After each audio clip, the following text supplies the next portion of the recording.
Voici notre tableau des nombres. Ici, il commence à 0 et il termine à 109.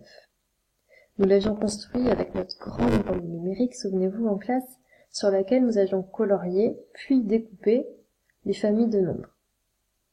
Alors, on parle de famille de nombres parce que, comme dans une famille, les nombres, là, ont des points communs, des ressemblances, comme le nombre de chiffres. Par exemple, dans cette famille, ils ont tous 2 chiffres, alors que dans celle-ci, ils ont 1 chiffre. Ou alors, d'autres ressemblances comme les chiffres eux-mêmes. Dans cette famille-là, ils ont tous un 3 en premier. Nous avions aligné en colonne tous les chefs de famille qui ont un 0. Et ainsi formé ce tableau. Ce tableau va être intéressant pour aider au calcul. Comme pour la bande que vous avez dans votre trousse, mais celle-ci elle se termine que à 30, lorsqu'on se déplace horizontalement à partir de ce tableau, par exemple on se met sur 4, lorsque je me déplace d'une case vers la droite, j'ajoute 1, et lorsque je me déplace d'une case vers la gauche, j'enlève 1. 4 plus 1 ça fait 5, 4 moins 1 ça fait 3. Pareil, 65, j'ajoute 1, ça me fait 66, 65 j'enlève 1, moins 1 ça fait 64. Voyons maintenant ce qui se passe lorsqu'on se déplace, non pas horizontalement, mais verticalement, vers le haut ou vers le bas. Prenons le nombre 23, ici. Si je descends d'une case vers le bas, je tombe sur le nombre 33. La différence entre ces deux nombres, c'est le chiffre des dizaines, ici un 2, ici un 3. J'ai ajouté une dizaine lorsque je suis descendu d'une case, j'ai ajouté 10. Donc lorsque je suis sur une case et que je descends, j'ajoute 10. De même, si je remonte, entre par exemple 23, si je remonte d'une case, je tombe sur 13. C'est encore le chiffre des dizaines qui a changé. J'ai enlevé une dizaine, j'ai enlevé 10. Je viens dans la famille d'avant avec des nombres plus petits. Et je tombe sur 13. Voyons si tu as compris. Place ton doigt sur 45. Sur l'écran, mets ton doigt sur 45. Ici.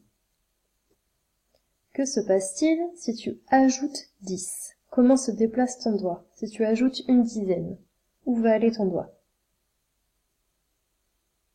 Tu peux le faire sur l'écran.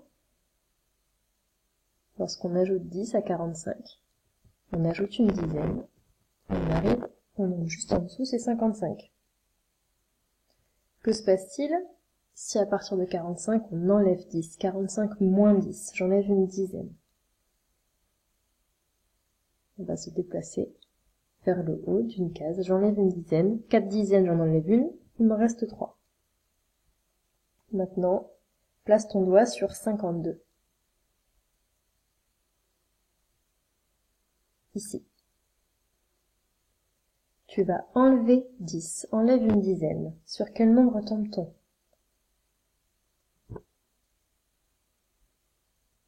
Oui, c'est celui-ci. Depuis 52, si j'enlève 10, 52 moins 10, j'arrive à 42. Maintenant, une petite devinette. Tu dois trouver le nombre auquel je pense. J'ai choisi un nombre dans ma tête. Et lorsque je rajoute 10 à ce nombre, j'arrive à 67. Ici. Tu dois me dire quel nombre j'ai choisi.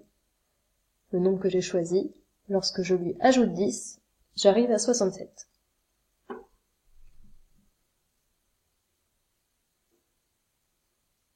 C'était celui-là, puisque quand j'ai 57 auquel j'ajoute 10, j'arrive à 67. Alors, pour les adultes qui accompagnent les enfants dans les devoirs, voici des petites idées d'exercice. Vous pouvez demander à l'enfant de choisir un nombre dans le tableau, de lui ajouter 10 ou de lui enlever 10, d'ajouter 1, d'enlever 1. Vous pouvez lui proposer des petits tableaux comme ceci, avec un nombre entouré de cases vides, et c'est à l'enfant de trouver donc le nombre de droite, j'ajoute 1, celui de gauche j'enlève 1, celui du dessus j'enlève 10, et celui d'en dessous je rajoute 10. Et ainsi de suite, tu peux trouver ensuite les nombres périphériques. Voilà quelques idées de tableau. Et ensuite, il y a des petites chaînes de nombres. Voilà, là c'est proposé en ligne. Donc un nombre, et vous devez demander à l'enfant de trouver quel est le nombre juste en dessous dans le tableau. Qu'est-ce qu'il y a en dessous de 42 si je rajoute 10? Ou alors qu'est-ce qu'il y a au-dessus de 38 si j'enlève 10? Là, sur l'ardoise ou sur une feuille. Voilà, au revoir.